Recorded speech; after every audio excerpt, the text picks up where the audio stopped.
Olá, seja bem-vindo, seja bem-vinda em mais um episódio do Chá com Propósito.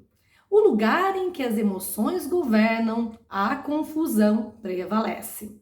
Esse é o assunto de hoje, mas antes peço para que inscreva-se, dê like e compartilhe o vídeo, porque como você sabe, isso é muito importante para mim e não custa para você. É muito rápido. Pegue o seu chá e vamos conversar. Chá com propósito. Papel e caneta na mão, porque já vai começar. O lugar em que as emoções governam, a confusão prevalece. Eu não tenho dúvida quanto a isso. Eu já vi inúmeras situações dessa forma. Seja na família, seja numa comunidade, seja no ambiente de trabalho, seja onde for. Como temos que tomar cuidado para administrar os nossos sentimentos. Sério, Dani? Sério?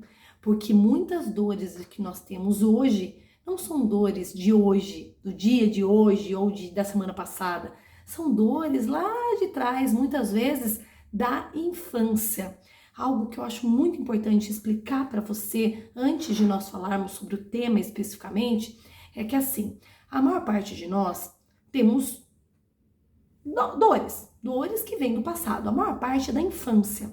E eu gostei muito de uma analogia que eu vi um dia, que se falava assim, que a gente tem um buraco quando se falta alguma coisa na infância. Muitas pessoas chamam de vazio, né? Então, por exemplo, por algum motivo achou que os pais não ofertaram o que merecia, ou tiveram algumas lembranças ruins, enfim.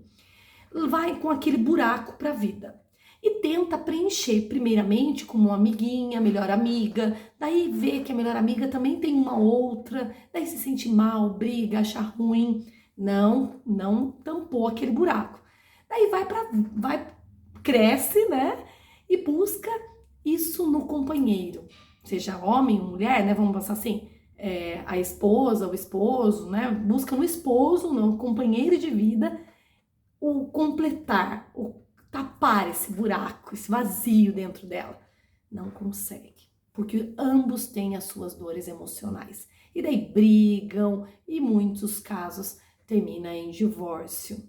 E depois, por uma última tentativa, ou uma delas, mais uma, os filhos, às vezes os netos. Então por isso que tem tantas mulheres, tantos homens que se incomodam tanto com o genro e nora, que são os agregados, que era para ser diferente. A dor não é em relação à pessoa que está chegando naquela família. A dor é lá de trás, né? Então, só que nós temos uma tendência, se não resolvemos as nossas dores emocionais, é de buscar culpado. E o culpado quem é? Aquele que chega na família e vai roubar o seu bem amado, que é o filho e a filha.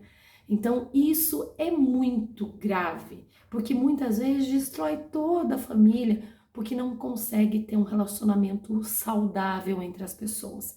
Então, é algo para a gente pensar, sim, as emoções, elas podem destruir os relacionamentos. Vou contar um caso vocês sabem que eu adoro contar história, para ilustrar. Uma mulher com muitas dores emocionais da infância, divorciada, ela ia com frequência na casa dos filhos, ficavam um bom tempo, mesmo não simpatizando tanto com o genro, por exemplo. Chegou um momento que aconteceu algo, esse genro estava errado, sim, e se for pensar na questão moral, só que daí chegou um momento que daí ela entre aspas, vomitou tudo aquilo que ela sentia de ruim em relação a ele, falou mal da filha, enfim. Estão de mal há muito tempo. E daí você pensa assim, eu não sei se eles vão fazer as pazes antes da morte de um deles, né? Então, eu só tô dando um exemplo, é claro que jamais eu falaria o nome da pessoa, mas é só uma ilustração para você perceber o quanto que as nossas emoções nos governam se a gente não cura as nossas feridas. Isso é fato. Então, por mais que o outro não é culpado de você ter uma doença, o outro não é culpado de você ter pressão alta, é como você elaborou. A falta de perdão é muito complicada.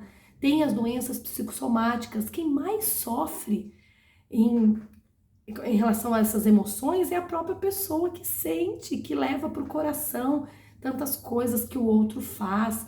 E outra coisa, se você percebe que te incomoda o comportamento de alguém, não fique perto dessa pessoa. Seria ridículo e muito infantil e muito inocente. Se você não gosta de uma pessoa, você vai na casa dela, fica meses e meses, anos, com a desculpa de ajudar. Isso vai potencializar tudo aquilo que está sentindo ruim. E daí é claro que chega uma hora que daí se fala, entre aspas, as grandes verdades, o que você acha da pessoa.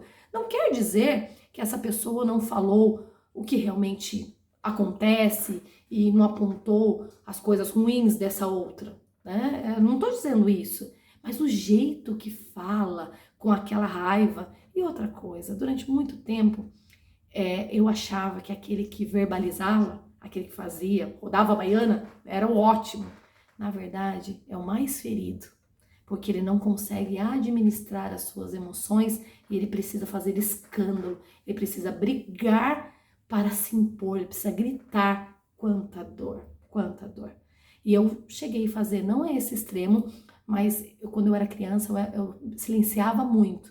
E daí quando eu me tornei adulta, eu quis denunciar tudo, até mesmo por ser jornalista, trabalhar em TV como repórter, então eu virei uma guerreira, queria contar, denunciar todo mundo, falar grandes verdades, só que eu não tinha esse tato, eu não sabia conversar direito, muitas vezes eu ofendia algumas pessoas e eu achava o máximo.